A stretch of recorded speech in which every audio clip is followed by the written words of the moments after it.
And welcome back to a special edition of Casey Campbell's Videocast. I'm Casey Campbell from Great Lakes Post, and we are once again joined by Jordan Bianchi, who covers NASCAR for The Athletic. And of course, if you have not heard today, NASCAR had another huge announcement. They are back in 17 days. They're going to be starting at Darlington at 3:30. But Jordan, this is not going to be any ordinary race. No, it's not going to be any ordinary race. NASCAR is going to be really the only professional sports league in the world, or one of the very few professional sports leagues, I should say, because there are a couple others, going on to have games, to have action. And especially here in the United States, this is kind of unprecedented. This is new territory for sports in this world. And NASCAR is not just going to have a race at Darlington. 3 days later, they're going back to Darlington. They're going to have a second race at Darlington. So this is going to be fascinating to see how this all comes together. And then we've got a doubleheader at Charlotte, basically. You got a race on Sunday, then 3 days later you got another race at Charlotte. So 4 NASCAR races in a very short amount of time, starting on May 17th. NASCAR's getting back after it in a hurry. So quick and so condensed in these days. We kind of heard that they might do this. After Darlington, they're going to go to Charlotte and the Coke 6. A little bit of normalcy with the Coke 600, but there will be qualifying, but no practice. No practice, and none of these races will have practice. None of these races but the Coke 600 will have qualifying. It's going to be how the field is set up, and it's determined. There's a lot of different things being considered right now. Could be just like a typical rainout, for example. You just set the field by points and let them go. You might see some random draws. I mean, I give NASCAR credit for this. They are literally considering every idea just about. If you've got an idea, they're going to listen to it because it might be something they want to try. So I give them the credit. They're being really flexible in a situation that requires flexibility, and they're being incredibly fluid and willing to try new things that maybe they weren't. So hopefully this works for them, because this is an opportunity for them to get going again. And on the financial side of things, that is a big thing. I mean, their race teams a lot of these race teams are in a spot where they need to get these revenue streams flowing again. So if they have an opportunity to get out there and get racing and, knock off 1, 2, 3, 4 races, that's a good thing for some of these teams. Also, there's going to be strict precautions as they kind of talked about, and they talked about in today's teleconference, which I was a part of. I didn't ask anything, but I listened to it. But what precautions are going to be taken? It's a long list, and I'll give NASCAR credit again. They have done due diligence in putting together this list. All crew members, not just crew members, anyone at the racetrack must wear a mask. Team rosters are going to be scaled down. You can't bring the same number of guys. Now it's going to be 16 guys per team, but that includes the driver, the owner, the pit crew guys. Even the hauler driver is included on that 16 limit roster size. So that's going to be scaled down. There's going to be testing stations. You go into the track, you're going to have your temperature taken. You leave the track, you're going to have your temperature taken. There's going to be random testing. The haulers and the garage areas are going to be spread out. People, your typical NASCAR race, you've seen it. Everybody's on top of each other in the garage or working, side by side. That's not going to be the case. It's going to be spread out. It's going to be, they're going to use literally the entire infield at Darlington to facilitate this, because there's not going to be any fans there. That's another thing. No fans, and it gives them an opportunity to really get everybody apart. So a lot of precautions. The media side is going to be scaled down.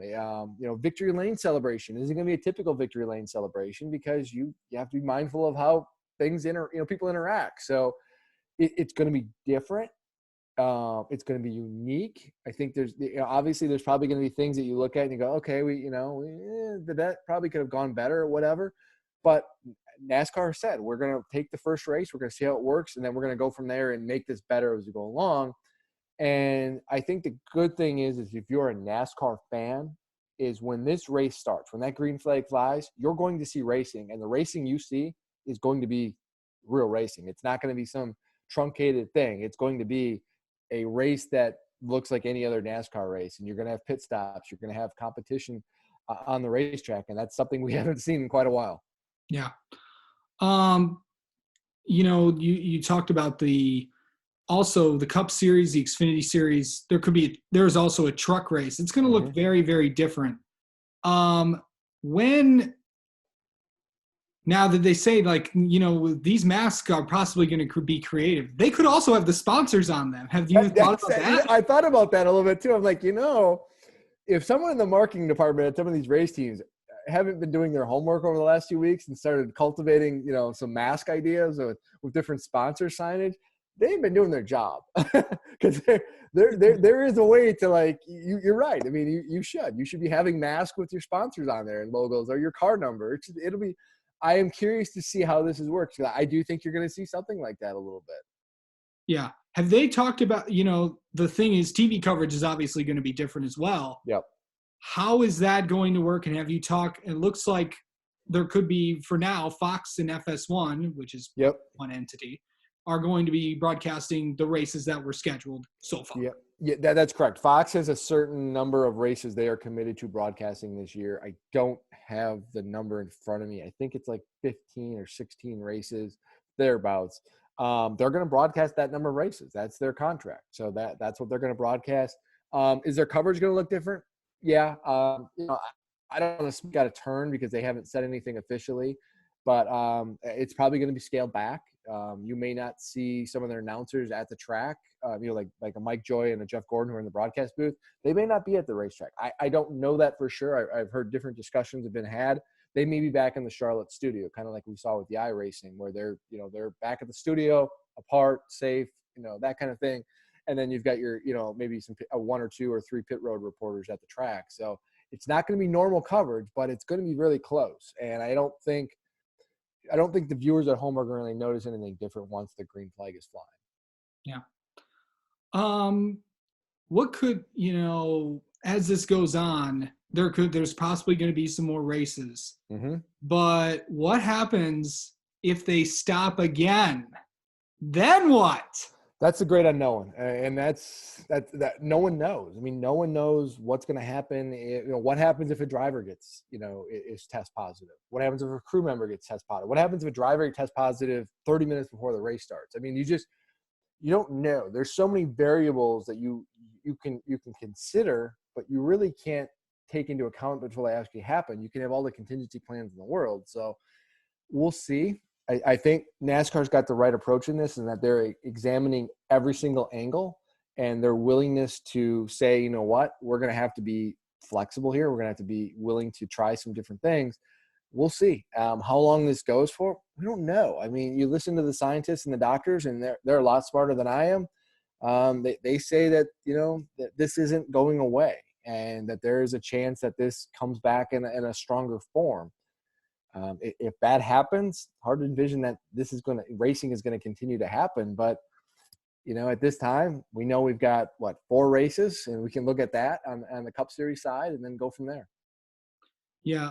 Also today, ARCA announced that they're not going to be racing they canceled their Charlotte race. Any idea of when they might come back? No, I don't. And that's something that's being worked on as they're trying to figure out the schedule. And right now it's really kind of NASCAR's perspective is let's just try to figure this out for the next 4 or 5 weeks. We'll see. I think we said it when I was on with you last time, is it's going to probably be a condensed, scaled down version where the teams don't have to travel that much. That's a consideration, is you don't want these teams to have to be on the road overnight. You don't want them to have to travel long distances.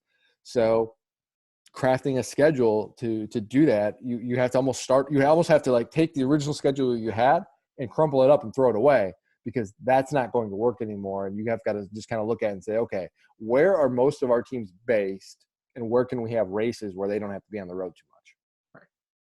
Right. Most of the teams are based in the Charlotte area for NASCAR. Yep. For that. Yep.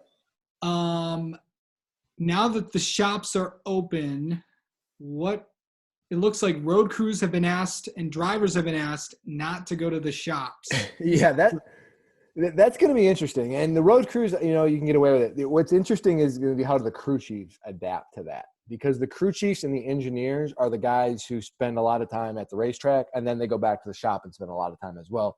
Road crews, some do, their schedules are all over the boards, it's different responsibilities. The crew chiefs, though, they spend a lot of time at that shop. They spend a lot of time at the racetrack. It's going to be interesting to see how they adjust to this, because, NASCAR said today, you heard, is that NASCAR is advising that if you're at the racetrack, they would prefer you not to go back to the shop because of the, what can happen. So We'll see how that works.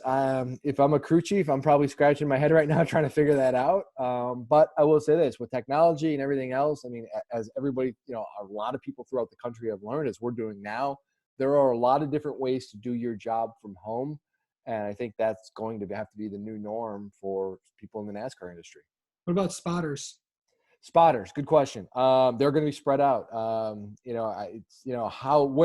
they are at racetracks is going to vary. It may not be on the top of the roof, because if that area is small and they have to they don't want them clustered together. So maybe you put them at the highest point of the grandstand and spread them out that way. And that's what you're going to see at some tracks. So spotters are going to be distance. It's not going to be the same thing. And the question is, I know this question came up when I was talking something earlier. What about media? Not the television partners, but you guys covering it. Yeah.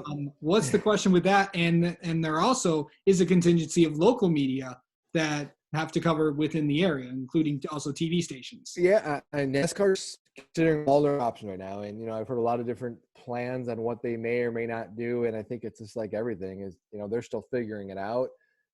They're going to have a media presence at the racetrack, I've been told. On to what degree, I can't say. It's certainly not going to be the number it typically is, just because you can't for health reasons. So there is going to be some digital and print media at the racetrack.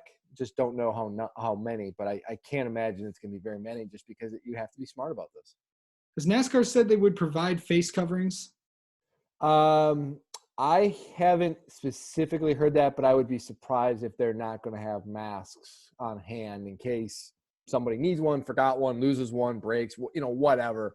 Though I'm sure I can almost say with great certainty NASCAR is preparing. I know for a fact NASCAR has prepared for this, and they have been working to acquire personal protection equipment. Yeah, they've been working to acquire that in different degrees. So I would presume that masks are part of that.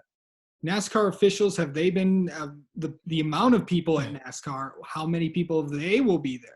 Yeah, it's going to be scaled down. I mean, the race weekend is going to be really the bare minimum of the number of people you need to have a race. And I've heard that number, 700-ish is what the number I've heard. And that's between officials and teams and media and whatnot, track workers. And don't forget, you got to have doctors there too, because if you're having a race, you got to have somebody in the care center just in case. So there's a lot of different considerations to make in this. It's a lot of people when you think about it, and it's going to be interesting to see how this works, but this is the plan. And, last question, how are drivers feeling about this? Seemingly, from the little I've had contact with them, I haven't heard any reservations from drivers. I've largely heard positive remarks from most people in the industry, to be honest with you, whether it's on the team side or NASCAR side, drivers, crew chief, team owners, people I've spoken to, they're largely positive. They see this as a good thing, as an opportunity to get back to some normalcy, to get things moving again. They see this as a good thing for NASCAR. They see this as a good thing for their business, because a lot of the team owners, these are businesses to these guys. They invested millions and millions of dollars in these companies. And these companies need to turn a profit to exist, and they're not doing that right now. So I don't want to say it's all positive, but the conversations I've had with different people in the industry has been largely positive. Has NASCAR given anything, also, this is my last question. Will Matt Kenseth request something, because he has not driven in this new package? What's the deal with that? I don't think Matt's going to be allotted extra practice time or anything. There's not going to be practice time to allot him. I mean, it's going to be a one-day thing. The one thing that Matt can do, though, is what we have seen is iRacing. These simulators do a very good job of replicating what it's like in real-life conditions. So Matt is familiar with the iRacing simulator. I would imagine that he's probably spent some time on there. And he does have a little bit of experience with this rules package. He raced in 2018. NASCAR then was kind of going to it a little bit as a soft implementation. So he has a little bit of experience. Yeah, he's going to have to knock the rust off a little bit. Good thing is he's got 2 days, and he's got 2 races in 4 days or 3 days or whatever. So he'll have plenty of time to do that. All right, man. Jordan, thank you so much. And this is going to be a developing story. I don't know how they're going to do this, but I do believe that they will make it work. It's going to be fun to see how this happens. All right. Thanks, bro. Take care, Jordan. Thanks, man.